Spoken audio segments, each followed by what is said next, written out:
king, only 32 years of age, is now the recognized master of most of the known world. And yet 2 days ago, as Macedonian troops, 10,000 strong, the heart and soul of his army, revolted. The repercussions begun to spread throughout the old Persian kingdom, and conquerors began to wonder if the time has come to throw off the foreign yoke. Alexander is a Macedonian himself, king of that country which he hasn't seen for 12 years. The question before him and his commanders is whether he can use mercenaries and troops of his defeated enemies to suppress his own countrymen. The mutinous troops of Alexander are still in their encampment before the walls of Opus on the Tigris River. Their ringleaders have been arrested, and the king has called a council of his generals to determine what steps can be taken to suppress the mutiny or yield to it. We take you to Opus in Babylonia. All things are as they were then, except you are there. This is Harry Marble at Opus in Babylonia. We are on the outskirts of the city in the encampment of Alexander's army, and at the moment in the assembly room of the king's tent. The officer who just came out of the inner tent is Hephaestion, a Macedonian and Alexander's closest friend and comrade in arms. The civilian waiting outside with his slave is Aristobulus, architect and geographer attached to the Grand Army. Sir, are you waiting to see your king? I'm waiting to see a king, Alexander, king of the Macedonians. I am a Greek. Aren't the Macedonians Greeks? We Greeks call them Macedonians. I am a citizen of a free Greek city whose form of government is a democracy.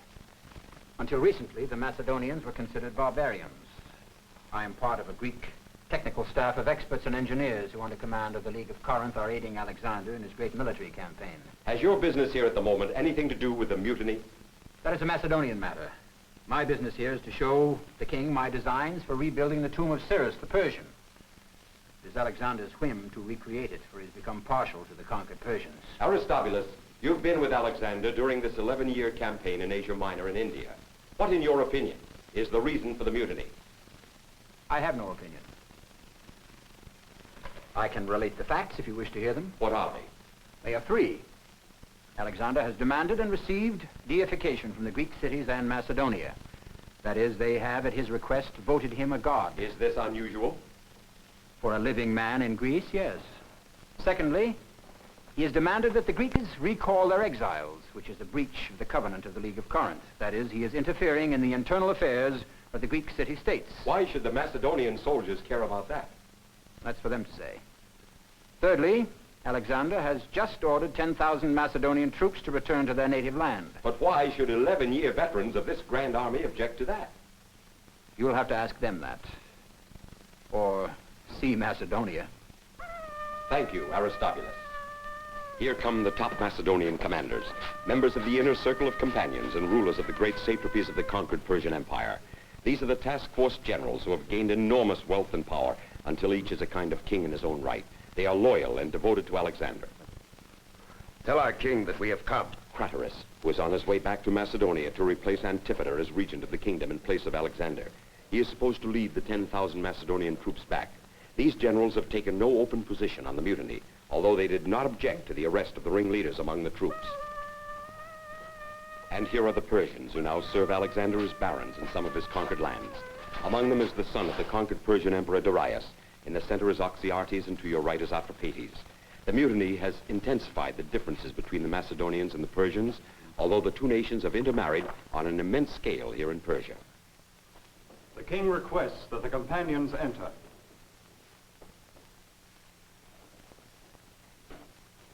Craterus. Nearchus, admiral of the fleet. Ptolemy, one of the king's bodyguards and a boyhood friend. Seleucus, who, like Alexander and Hephaestion, is married a Persian princess.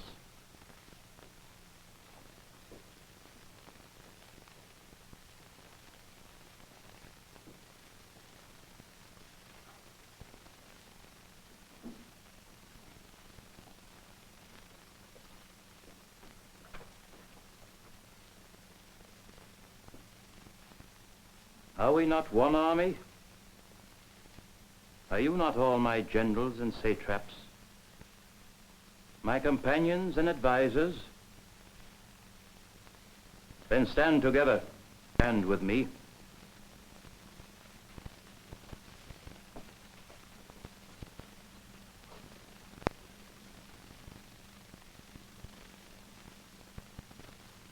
Craterus, Sire. are the leaders of the mutiny still under arrest? Yes, sire. Then And why is the mutiny not crushed and the men obedient soldiers as in the past? Because the revolt was spontaneous, and not a plot against Alexander.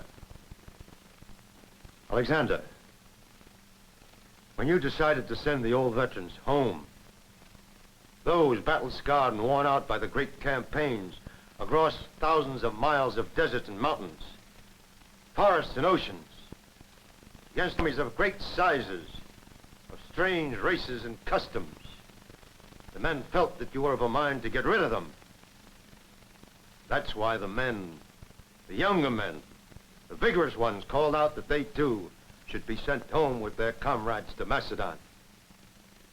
They felt if you no longer loved and depended on them, they too should go. And go they will, Seleucus, under your command. All of them. But Alexander, it was with these men that we made the fist that broke the backs of Darius and Porus. And it was these men who mutinied at Bias and would not cross the river, so that before we had come to the end of the lands on the ocean, I had to turn back. They were exhausted with 100 battles and 1,000 wounds. They were weary. Their homes called them. And now they will go home. For I vowed then that if they would go no further, I would conquer no more. They may go where they will. But I want you to know what kind of men they are, and what they have been to my father and me.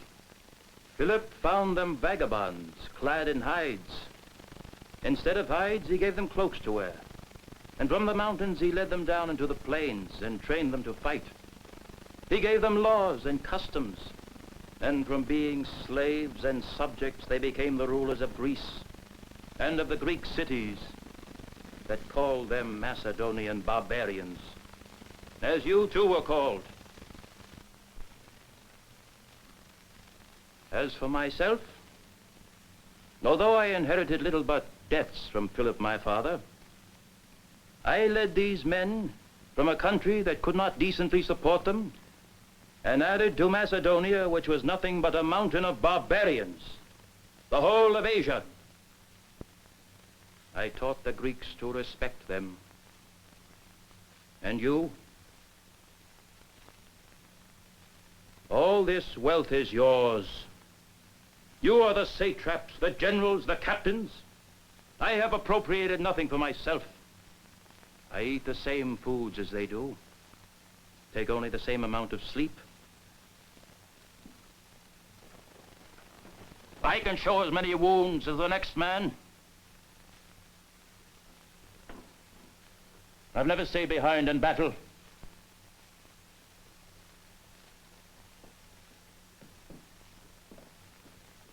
And now I was intending to send those of them home who were unfit for service.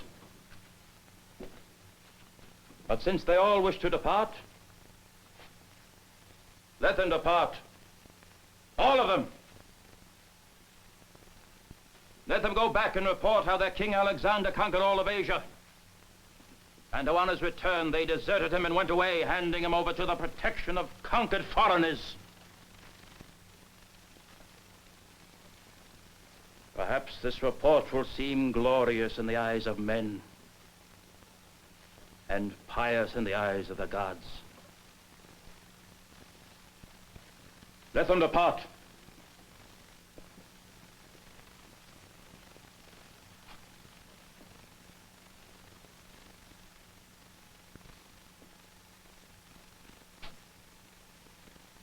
I had this libation bowl, this loving cup made for a great feast, in which Greek and Persian would dip and offer libations to the gods.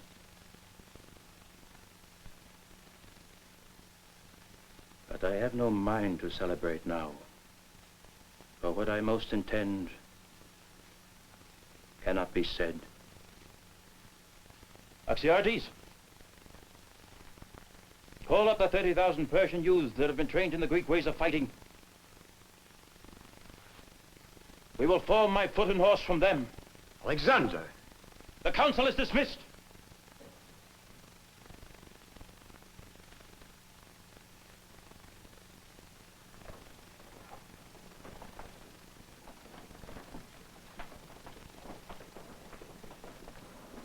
The woman is Varsine, daughter of the dead Persian Emperor Darius and wife of Alexander. He married her at the mass wedding when 10,000 marriages took place between Greeks and Persians. The woman in attendance on her is the wife of Seleucus, Lady Apama. She is the daughter of the great Bactrian baron killed by Alexander. Your Highness, are you waiting to see Alexander? Yes, I have been summoned by my lord. Do you think the mutiny of his Greek troops will affect his position with the Persians? Nothing the Greeks do will affect his position with the Persians, for he has won our love and respect and has the support of our arms and nations. I know your answer is polite, Your Highness. Alexander was the cause of your father's death, and of your father too, madam. My father was killed by his own men, not Alexander. My answer, sir, is true. For Alexander is loved as no conqueror has been loved before. He is just as the Persian kings were unjust, and wise as they were foolish. But most of all, he is humane, and that is a virtue unknown to both Persians and Greeks. What do you mean, Your Highness? I mean that my father, King Darius, conspired and interfered in all the Greek affairs, did not hesitate to wage wars and subjugate nations and cities. How can he complain if others return his efforts and succeed? Have you no pride in your own nation? I think they are wise to welcome a greater king. Even when Alexander takes you as his second wife in Persia? He married Roxanne to make unity with our northern barons, and he married me to legitimize his throne here. These are political events and of no concern to me as a woman. But as a woman, I can say that he treats our sex as if he were a god. You know, and all know, how women are treated in this world. All women are nothing but objects to the men, without rights, outside the law. In war, they're the first booty, and in peace, the last concern. But Alexander honored the captive women of Darius. When the soldiers raped 2 women, he ordered the men hunted and slain like beasts. And tell me who in both nations, among the Persians and the Greeks, can be said not to have used one woman badly in all these 11 years' war? Only one man, Alexander. He deserves to be master of others, for he's master of himself. Indeed, he is like a god, and he has our honor and our love. Thank you, Princess Varsine and Lady Apama. We take you to Athens for an interview with Demosthenes, the chief Greek enemy of Alexander. This is Ned Calmer in Athens, Greece, and we're now in the courts where Demosthenes is on trial. The orator, leader of the faction that opposes Alexander, has been accused of accepting bribes. Demosthenes, we'd like to ask you a few questions. What do you think the effect of this mutiny will be in Greece? The Greek cities will revolt against the rule of a tyrant who is a tyrant's son. I have been justified by the events, and those who fawned on him here and brought these charges against me may well tremble, for the scene is about to change, and the judges are to become those adjudged. Sir, we understand that the charges are based on your accepting bribes from a fugitive official of Alexander's army who fled with stolen funds. That is the charge. But what are the facts? There's no doubt that Harpalus, the imperial treasurer to Alexander, is a thief. But I, who took his case in order to oppose Alexander, am not a thief. Do you think this mutiny may lead to a revolt here at home? Undoubtedly. Have the Greek cities suffered from the Macedonian supremacy? They have. Some say we have seen peace instead of war for 10 long years, that we have been free of threats from the Persians, that civil strife has been eliminated and our culture spread throughout the world. For this they thank Alexander. But what do these things mean if we are no longer free men? We are democrats, not slaves. But you Greeks say that all men should be slaves if they're not Greeks, that strangers are barbarians and mere tools for the Greek elite. That may be democracy to an Athenian, sir, but to no one else. All other races and nations are inferiors. Well, we have suffered and lost our pride through fear. This mutiny may revive our honor. We will repudiate the vote whereby we made Alexander a god. Not even Philip, in his maddest moments, tried to impose his will upon us in that way, but his son, living and dwelling among the ignorant barbarians in Babylon and India, in Iran and Bactria, has received such adulation from them that he wishes to force the citizens of Athens, men of reason, philosophers, statesmen and soldiers, to worship him like an oriental potentate. Well, his madness has come to fruit. His own countrymen disown him, and so will we. We must arouse our cities and let everyone know that Alexander has fallen, that his army has revolted, and in the civil war, we will regain our liberties. Thank you, Demosthenes. Come in, Harry Marble, at the camp of Alexander in Opis. Harry Marble here, and we are back in Opis at Alexander's encampment. Here, campfires dot the night, where troops from all countries are stationed. However, we are in the midst of the Macedonian mutineers, who are mainly foot soldiers that make up the phalanx. We'd like to ask you soldiers a few questions. About what? About the mutiny. Why do they call it a mutiny? Mutiny is when soldiers are given an order and refuse to obey. But we were given no order and have not refused to obey. All we did was ask to be sent home. And cried out against the king? To complain is not a mutiny. The king had no right to arrest our leaders. Who are you, sir? Croton, member of the 2nd Territorial Battalion of Malaga. This is Phocius. We both came from the same village in Macedonia.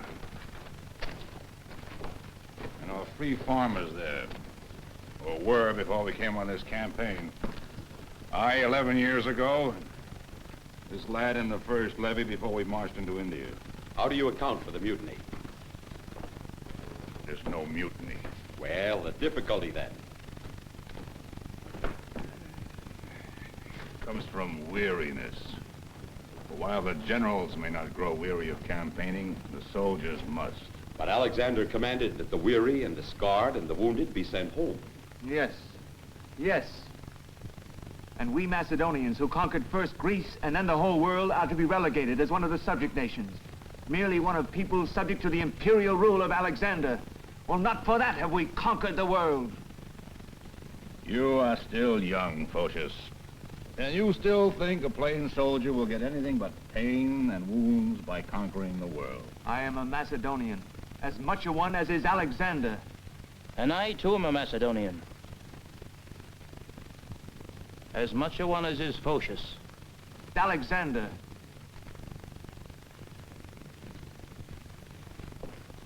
Come, soldiers. Let us all sit and gossip, as old campaigners do around the fire. Have you joined us here to listen to our complaints, Alexander? No, Croton, for being a soldier myself, I know what they are. I have come here to discuss my own complaints, and to say what I think, as one soldier to another. Is there wine?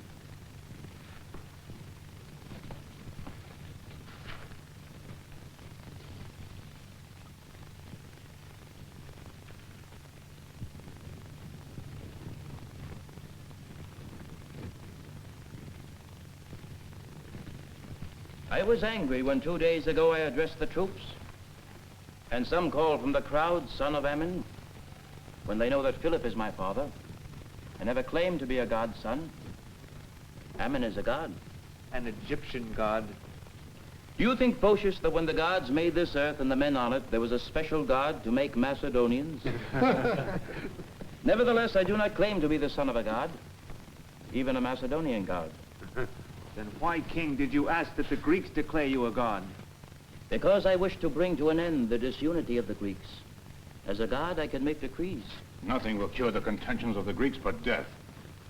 I ask, why does Alexander the Macedonian wear Persian garments?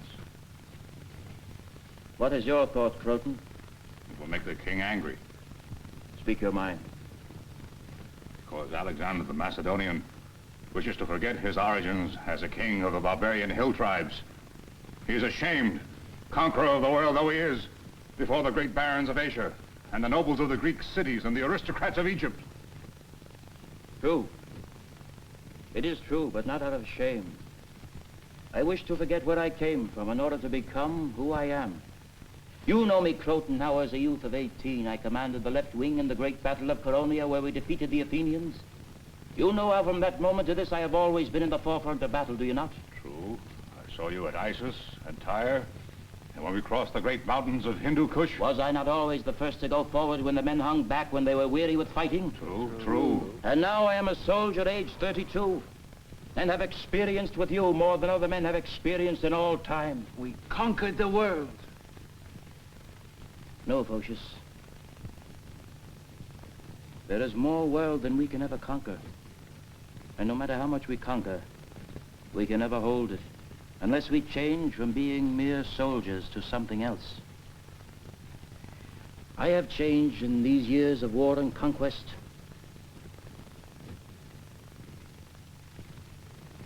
Where am I going? Why am I here, I asked myself. To avenge the defeat of the Greeks by the Persians. True. And to gain power and dominion and fame. But there is that time when you possess it all. And what is it you have? What?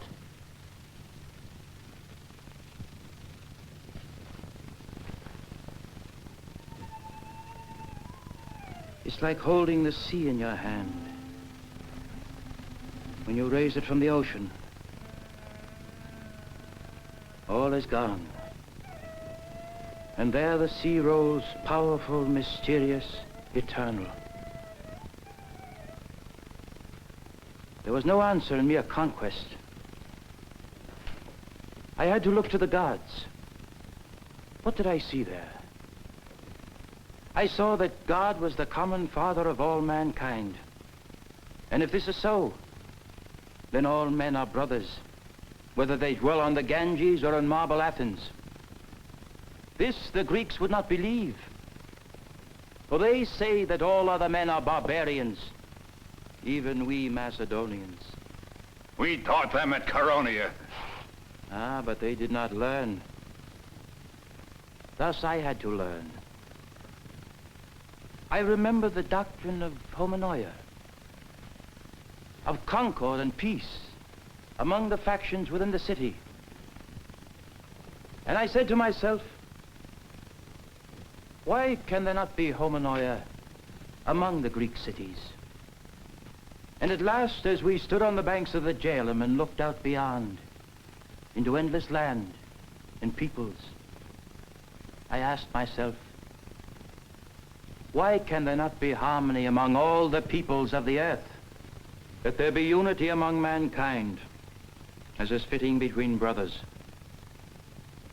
I would leave behind me a world, a government in which all nations are partners, all peoples equal, none subject to the other.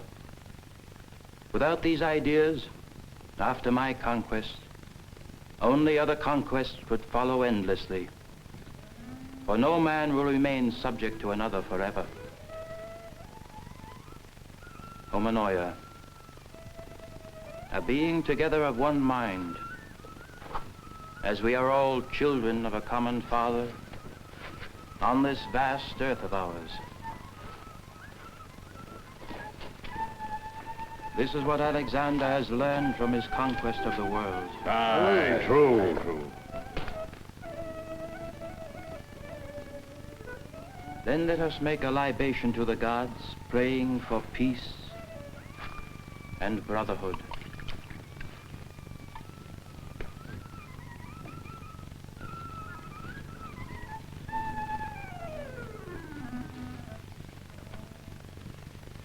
The mutiny came to an end, and Alexander made a great feast at which there were 9,000 guests to celebrate his policy of the fusion of peoples, the equality of nations, the common fatherhood of God.